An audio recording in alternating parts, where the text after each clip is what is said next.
Hello student, स्वागत है आपका जिनवी क्लासेस में।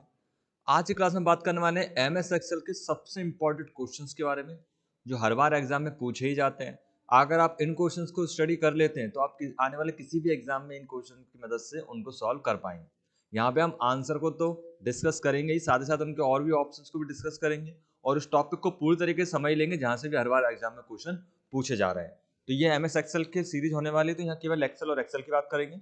इससे पिछले वीडियो में हमने पावर पॉइंट की बात की थी और इससे पिछले वीडियोस हमने और भी बनाए थे। इसमें 29 वीडियोस टोटल हो चुके हैं जिसमें हमने प्रीवियस पेपर को सॉल्व किया था। आप प्लेलिस्ट जरूर चेक करें। चलिए आज हम एक्सेल की शुरुआत करते हैं। सबसे पहला क्वेश्चन यहाँ पे आप देख पा रहे हैं, एमएस एक्सेल वर्कशीट में एक कॉलम और रो के प्रतिच्छेदन के रूप में जाना जाता है। यह क्वेश्चन सीपीसीटी जुलाई 2022 के शिफ्ट 2 में पूछा गया था।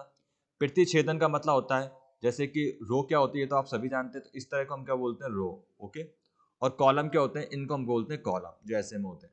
अब प्रतिच्छेदन मतलब दोनों को काटे, तो जब रो ये रही और ये कॉलम काटेगा तो रूप में, अब तो इसके बीच में काट आना, इसे हम किस नाम से जानते हैं, बात इसकी हो रही है, इसे हम क्या बोलते हैं, इसे हम बोलते हैं सेल। तो ये आपको पहले से ही पता होना चाहिए था क्योंकि बेसिक्स है। तो इस तरह से जब हम रो और कॉलम काटती बीच में तो इसको क्या बोलते हैं, सेल। तो एमएस एक्सेल के अंदर सारा डेटा इसी तरह से होता है, आपने देखा है। तो हर एक में क्या होती है, सेल्स होती हैं। ओके, तो इसका सही आंसर क्या होगा, सेल। और कई सारी सेल्स मिलकर क्या बनाती हैं, एक शीट बनाती हैं। और कई सारी शीट्स मिलके हमारे लिए क्या बनाती है, पूरी की पूरी बुक, वर्क बुक जिसे हम बोलते हैं। ओके, नेम तो ऐसा कुछ नहीं होता, फॉर्मूला तो फॉर्मूला होते हैं। तो सेल इसका सही आंसर है। सीट तो कई सारी सेल्स मिलकर एक सीट बनाते हैं और कई सारी सीट्स मिलकर वर्क बुक बनाते हैं। तो ये आप याद रखें, प्रतिच्छेदन के रूप में जाना जाता है, उसे हम क्या बोलते हैं, सेल। बात करते हैं यहाँ पे नेक्स्ट क्वेश्चन की। एमएस एक्सेल में किन्हीं भी 5 स्टूडेंट का रिकॉर्ड का औसत ज्ञात करने के लिए कौन सा फॉर्मूला उपयोग किया जाता है। तो 5 स्टूडेंट के रिकॉर्ड का औसत, औसत का मतलब होता है इंग्लिश में अगर बोलेंगे तो एवरेज। आप एग्जाम में देख लें, आपको लैंग्वेज में 2 ऑप्शन मिलते हैं, हिंदी और इंग्लिश। कंप्यूटर को जब भी हम हिंदी में करते हैं तो काफ़ी ज़्यादा वर्ड्स बदल जाते हैं, क्योंकि हम ज़्यादातर जो प्रैक्टिस होती है वो इंग्लिश में ही होती है। और चूंकि हमारी नेटिव लैंग्वेज हिंदी होती है तो आप क्वेश्चन तो हिंदी सेलेक्ट कर लेते हैं, बट जो वर्ड्स हैं वो भी करेक्ट हिंदी हो जाते हैं। तो आप इनको इंग्लिश में एक बार पढ़ लें तो आपको आइडिया मिल जाएगा किसकी बात हो रही है। तो इसका क्वेश्चन का आंसर आप क्वेश्चन में मिल जाएगा, औसत को हम एवरेज बोलते हैं। और यहाँ पे सीधा आंसर दिख रहा है एवरेज। एवरेज क्या होता है वो भी हम देख लेते हैं। जैसे मान लो यहाँ पे बच्चों की एज निकालनी है हमें, ये भी रिकॉर्ड की बात हो रही है, स्टूडेंट की परसेंटेज ही मान लो कि 5 स्टूडेंट हैं, एक स्टूडेंट की परसेंटेज बनी है 50%, एक स्टूडेंट की परसेंटेज बनी है 60%, एक की बनी है 70, एक की बनी है 55, ठीक है, और एक की बनी है 40%। अब हमसे ये पूछा जा रहा है कि ओवरऑल इस क्लास के बच्चों की परसेंटेज कितनी बनी, एक एवरेज बताना है। तो एवरेज में क्या होता है, जितने भी नंबर होते हैं, मान लो 40 बच्चे हैं या 50 बच्चे हैं, तो सबकी परसेंटेज को जोड़ दो। हमारे केस में अभी कितने हैं, 5 बच्चे हैं, तो इन पांचों को जोड़ दो, ठीक है। और जो भी आंसर आए ना उसमें 5 से भाग दे दो, यानी इन सबको जोड़ो और 5 से भाग दे दो, क्योंकि 5 है। अब मान लो ये 50 होते तो भाग किससे देना है, 50 से। तो जो आंसर आता है वो एवरेज होता है। एवरेज कितना आता है अभी तो हम कर लेंगे इसको। तो जो भी इसका आंसर आएगा वो लगभग ऐसा हो सकता है, मान लो 67.5, ये एवरेज है, यानी हर एक बच्चे की परसेंटेज इतनी हम मान सकते हैं, इस क्लास की एवरेज परसेंटेज इतनी बनी। तो एवरेज का मतलब होता है सभी को जोड़ के जितनी संख्या उतने का भाग, उसे हम एवरेज बोलते हैं। मैक्स क्या करता है, मैक्सिमम नंबर रिटर्न करता है। जैसे कि एक नंबर सीरीज रेंज हमने दे दी इसको, एक्सेल के अंदर हमने रेंज दे दी 5, 4 और 3। तो इसमें से सबसे बड़ा नंबर क्या है वो रिटर्न करो, तो 5 आंसर में मिल जाएगा। कैसे लगाते हैं इसको, बराबर मैक्स, फिर इसके बाद बॉडी, और फिर रेंज सेलेक्ट करेंगे यहाँ पे। तो मान लो एक्सेल में A1 से लेके, और यहाँ पे बता दिए A10 तक, ठीक है, A1 से लेके A10 तक। तो A1 से लेके A10 तक भी जितने भी नंबर होंगे उनमें सबसे बड़ा नंबर जो भी होगा वो हमें यहाँ पे आंसर में दिखाई देगा। एवरेज में क्या करेगा, A1 से A10 तक भी जितने नंबर होंगे सबको जोड़ के जितने नंबर होंगे उतने का भाग दे देगा, वो एवरेज। सम में क्या करेगा, यहाँ पे बस सम लिखना है हमें, A1 से लेके A10 से जितने भी नंबर होंगे उन सबका सम कर देगा। और मिनिमम क्या करेगा, इन सब में सबसे छोटी संख्या कौन सी वो निकाल देगा। तो बस हमें क्या चेंज करना है, मैक्स की जगह पे क्या लिखना है, मिन, एवरेज, सम और मैक्स, ठीक है। तो इस तरह से आप सभी फंक्शन को यूज कर पाएंगे, बस आपको रेंज देनी पड़ेगी कि किस रेंज में आप बात कर रहे हैं। Microsoft Excel open XML macro सक्षम वर्कबुक को सहेजने के लिए कौन सी फाइल फॉर्मेट का उपयोग किया जाता है। सक्षम मतलब सपोर्ट हो, सहेजना मतलब सेव करना। तो Microsoft Excel open XML macro सक्षम है ना। तो माइक्रोसॉफ्ट एक्सेल ओपन, तो माइक्रोसॉफ्ट एक्सेल के अंदर किस तरह की फाइल को हम ओपन कर सकते हैं, जो कि एक्सेल की फॉर्मेट्स में हो, जैसे कि CSV फॉर्मेट फाइल्स को हम एक्सेल में ओपन कर सकते हैं, XLS फाइल को हम एक्सेल में ओपन कर सकते हैं, XLSX फाइल को हम एक्सेल में ओपन कर सकते हैं, ये आपको पता होना चाहिए।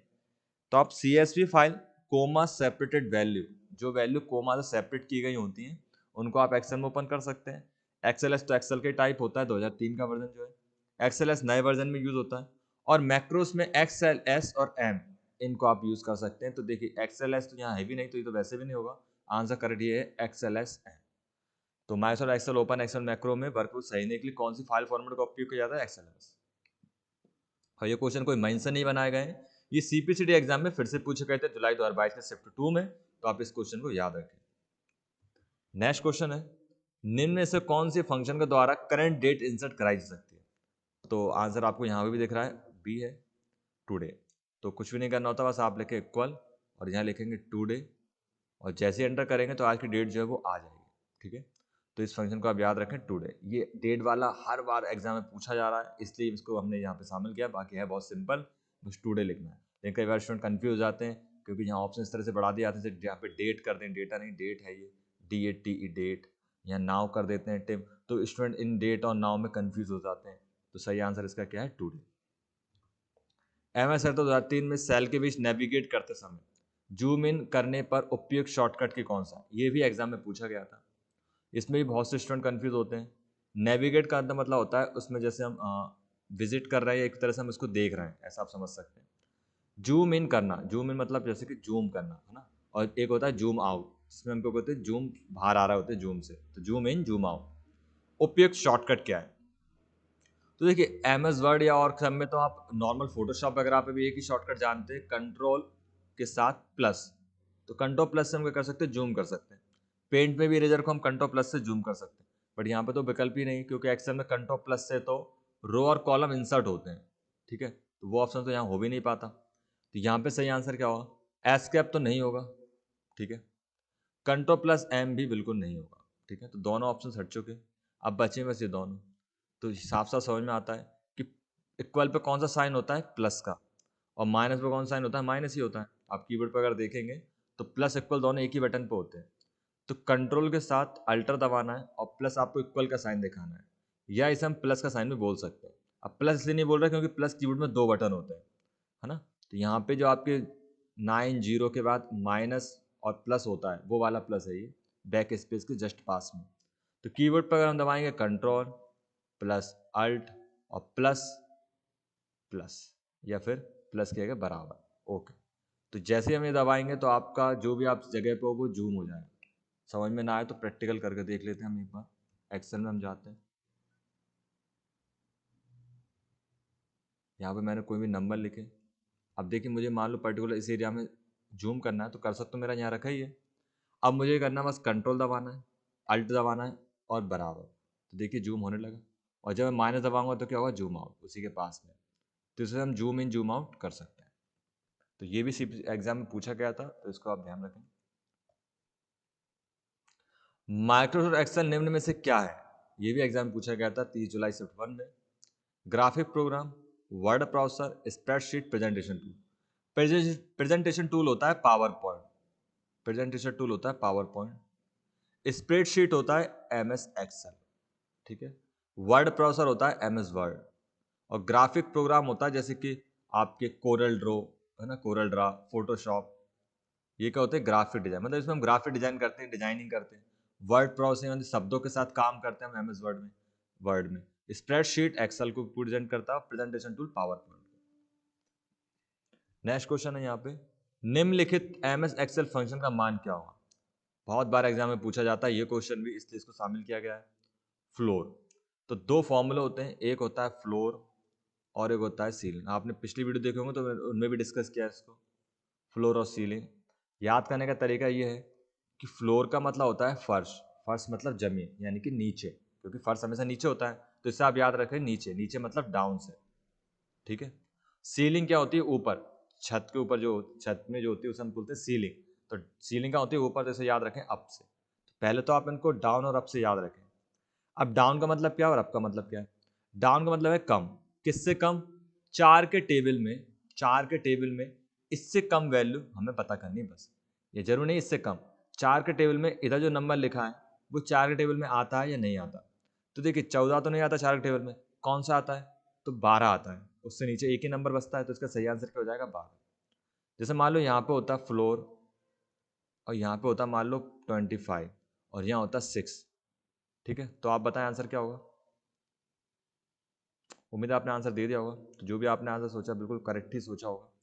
तो 6 एकम 6, 6 दूनी 12, 6 तिया 18, 6 चौको 24, तो इसका सही आंसर क्या होगा 24। तो आपके सामने आउटपुट में 24 आ जाएगा, क्योंकि 25 से कम 6 के टेबल में बस 24 ही आता है, ठीक है। यहाँ पे 4 क्या कम आता है 12, क्योंकि इसके बाद 4 चौके 16 हो जाते हैं, जो कि 14 से ऊपर हो जाएगा। तो फ्लोर समझ में आ गया। बिल्कुल इसी तरह से सीलिंग काम करता है। मान लो यही फॉर्मूले में अगर यहाँ पे लिखा होता सीलिंग बराबर सीलिंग और 14 और कोमा 4 लिखा होता, तो इसका आंसर आप समझ गए क्या होता 16, यानी हमेशा उससे आगे दिखाता है और ये हमेशा उससे नीचे दिखाता है। तो फ्लोर और सीलिंग कई बार एग्जाम में पूछे जाते हैं, और क्यों यूज करते हैं ये भी आप जान लें। डिस्ट्रीब्यूशन के लिए, अगर आप किसी में कोई चीज बराबर बराबर बांटना चाहते हैं, तो आप यहाँ पे देख सकते हैं इसे 4 हिस्से के बराबर, अब 4 चौके 16 अगर हम इसको करेंगे 4 तिया 12, तो 3 लोगों में ये आराम से बढ़ जाएगा 4 के हिसाब से, ठीक है। लेकिन अगर हमें 4 लोगों में बांटना है तो 4 के हिसाब से बटेगा। तो आप चीजों को बांटने में इसका यूज कर सकते हैं डिस्ट्रीब्यूशन में। प्री डिफाइंड फॉर्मूले होते हैं जो स्वतः गणना का कार्य करते हैं। तो प्री डिफाइंड फॉर्मूले, प्री डिफाइंड मतलब जो पहले से फिक्स हो। तो देखिए बराबर A2 को प्लस कर दो F2 के साथ, तो ये क्या एक फॉर्मूला है, ओके, ये क्या एक फॉर्मूला है। लेकिन प्लस का फॉर्मूला ऑलरेडी बना होता है, जिसे हम किस नाम से जानते हैं, सम नाम से। तो यहां मुझे बताना पड़ता है कि सम कर दो। सम में मुझे क्या बताना होता है कि A2 कोमा F2 को सम कर दो, बस। कैसे करना है वो मैंने नहीं बताया। तो ये सम का एक फंक्शन, तो इसको हम क्या बोलते हैं, फंक्शन। फंक्शन की पहचान क्या होती है, फंक्शन के बाद हमेशा इस तरह के ब्रैकेट लगे होते हैं, तो ये फंक्शन है। ऐसे इसमें कई सारे फंक्शन है, मिन एक फंक्शन है, मैक्स एक फंक्शन है।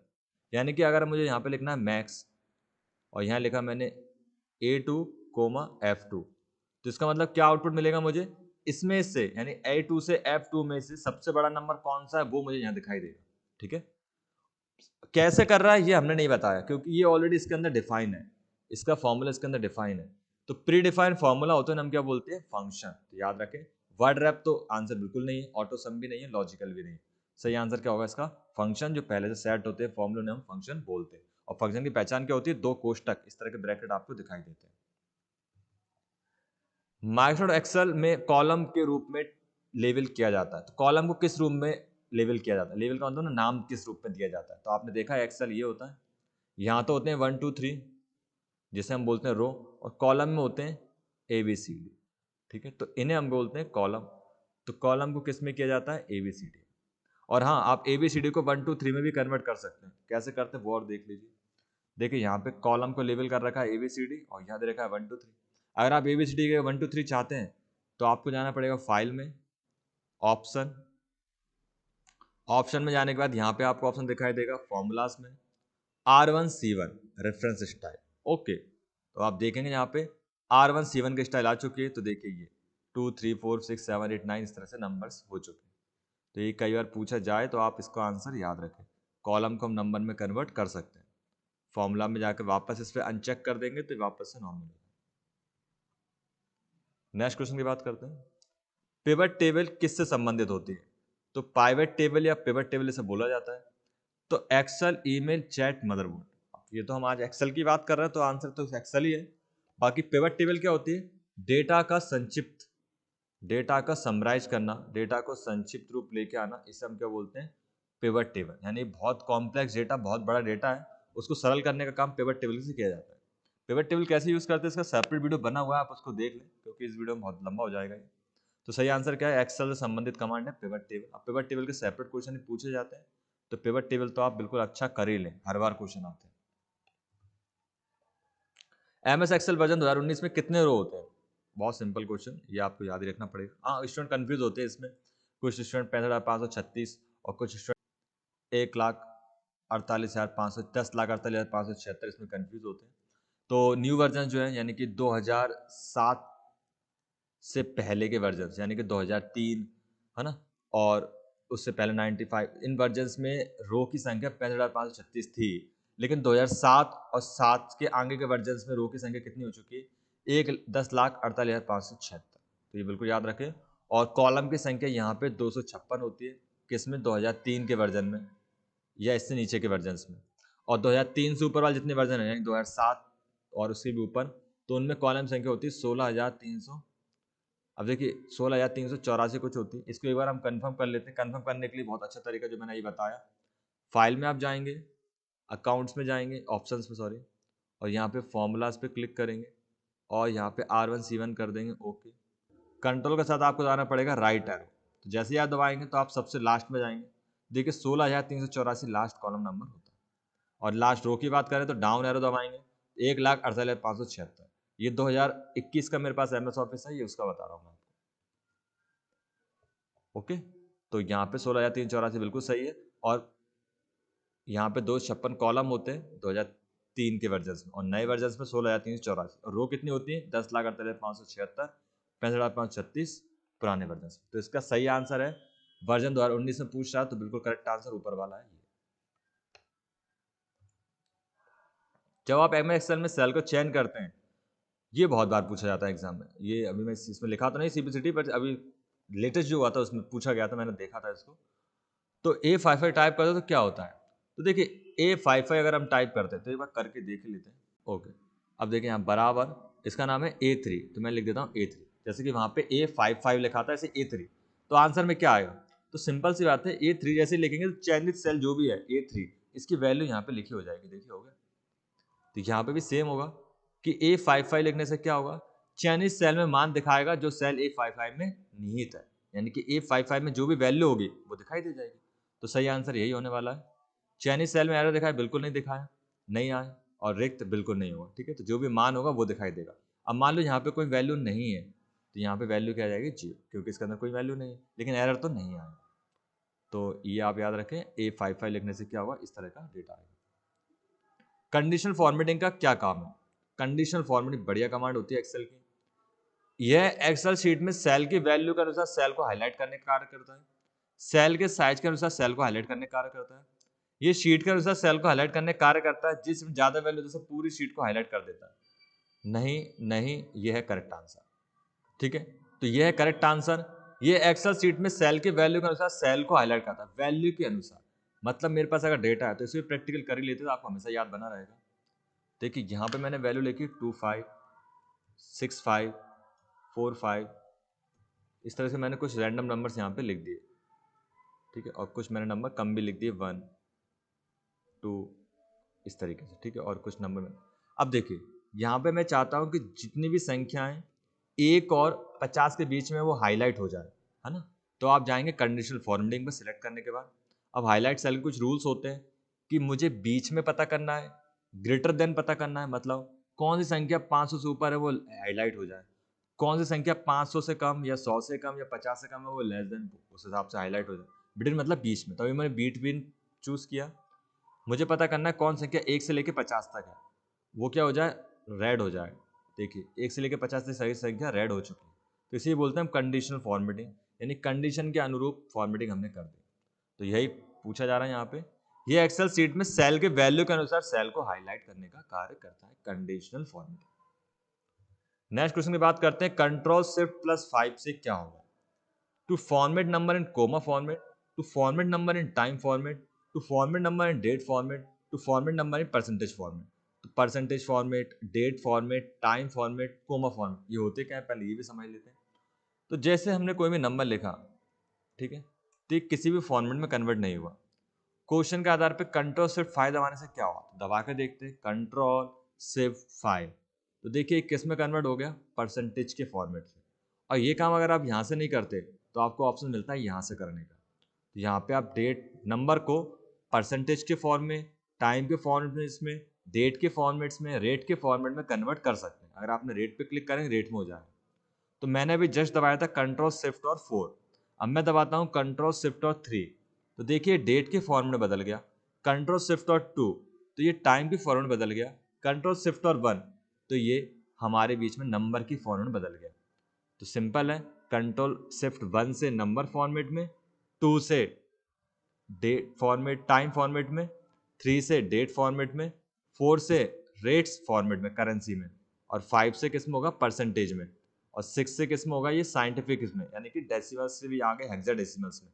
इस तरह से आप डेटा को बदल सकते हैं। तो आप ज़्यादा नहीं, बस 5 तक याद रखें। तो यहाँ पे सही आंसर क्या होने वाला है, यहाँ पे परसेंटेज फॉर्म में बदल जाए, कंट्रोल शिफ्ट और 5 से। ठीक है, नेक्स्ट की तरफ बढ़ते हैं। एमएस एक्सेल वर्कशीट में पहली सेल का निरपेक्ष पता क्या होता है? तो पहली सेल कौन सी होती है, ये रे। अब इसका पहला पता है क्या, A1, सही है। तो अधिकतर स्टूडेंट इसका आंसर लिखेंगे A1, जो कि हो जाएगा गलत, क्योंकि सही आंसर है इसका डॉलर का साइन में A और डॉलर का साइन में 1, क्योंकि यहाँ पे लिखा हुआ है निरपेक्ष पता। निरपेक्ष मतलब एक तरह से हम बोल सकते हैं स्थायी, या हम बोल सकते हैं फिक्स। तो एक्सेल के अंदर फिक्स एड्रेस जो होता है वो इस तरह से इस साइन की मदद से प्रेजेंट किया जाता है। तो आप बस अपने रो और कॉलम के आगे इस साइन को ऐड कर देंगे तो फिक्स हो जाएगा। ठीक है, बाद में नहीं होता, पहले होता है। ऐसे ये तो नहीं है आंसर और ये भी नहीं है, सही आंसर यही है पहला वाला।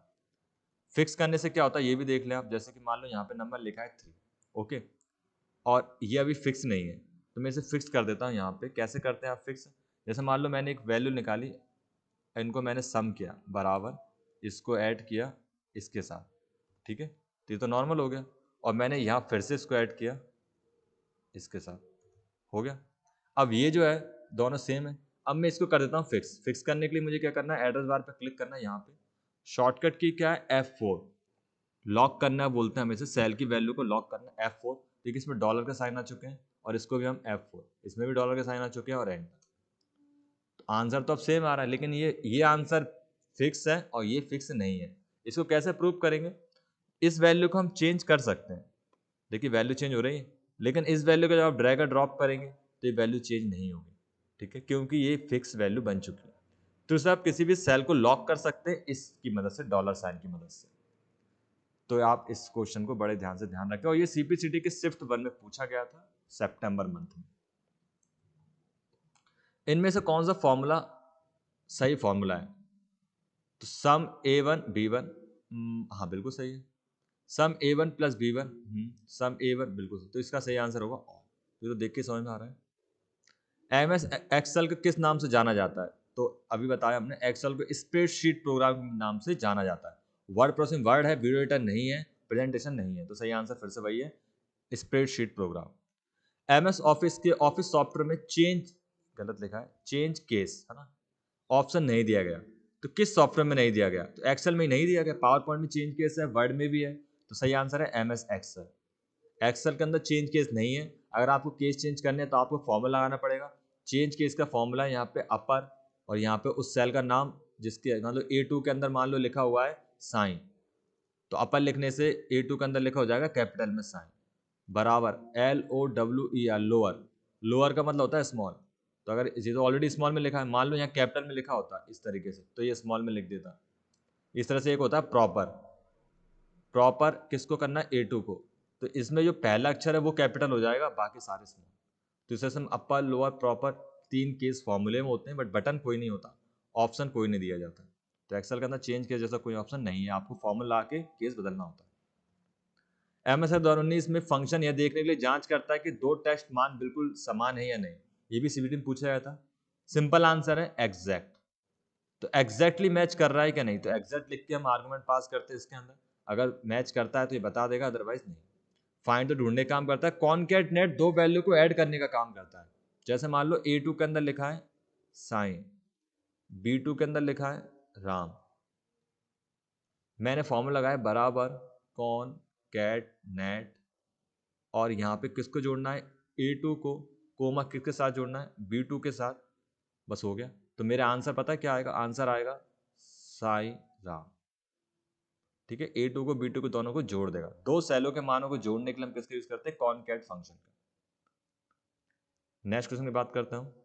प्रिंट प्रीव्यू देखने की शॉर्टकट की क्या है? तो प्रिंट करने की शॉर्टकट की होती है कंट्रोल P। प्रिंट प्रीव्यू देखने की शॉर्टकट की होती है control plus F2। Word Excel PowerPoint तीनों में सेम ही होती है। कंट्रोल प्लस F2 से हम प्रिंट प्रीव्यू चेक कर सकते हैं। एक्सेल 2010 के अनुसार वर्कशीट के नाम में अधिकतम अक्षर हो सकते हैं। तो वर्कशीट का जो नाम होता है, जैसे कि हम नाम देते हैं, मतलब ऑलरेडी नाम होता है सीट 1, सीट 2, सीट 3, इसको हम रीनेम भी कर सकते हैं। तो रीनेम जब हम करते हैं तो अधिकतम कितने दे सकते हैं इसमें, 31 अक्षर, इससे ज़्यादा आप देंगे तो वहाँ एक्सेप्ट नहीं करेगा। तो वर्कशीट के नाम में अक्षर कितने हो सकते हैं? 31, ये आप याद रखें। फॉर्मूले में कौन सा प्रतीक स्तंभ पंक्तियों को निर्देशित करता है? तो स्तंभ मतलब कॉलम और पंक्ति मतलब रो, स्तंभ मतलब फिक्स। तो अभी बताया जस्ट, फिक्स रो और कॉलम को निर्दिष्ट कौन करता है? डॉलर का साइन। तो ये आंसर नहीं है, इसका सही आंसर है डॉलर। ये भी पूछा गया था शिफ्ट सिटी जुलाई शिफ्ट 1 में।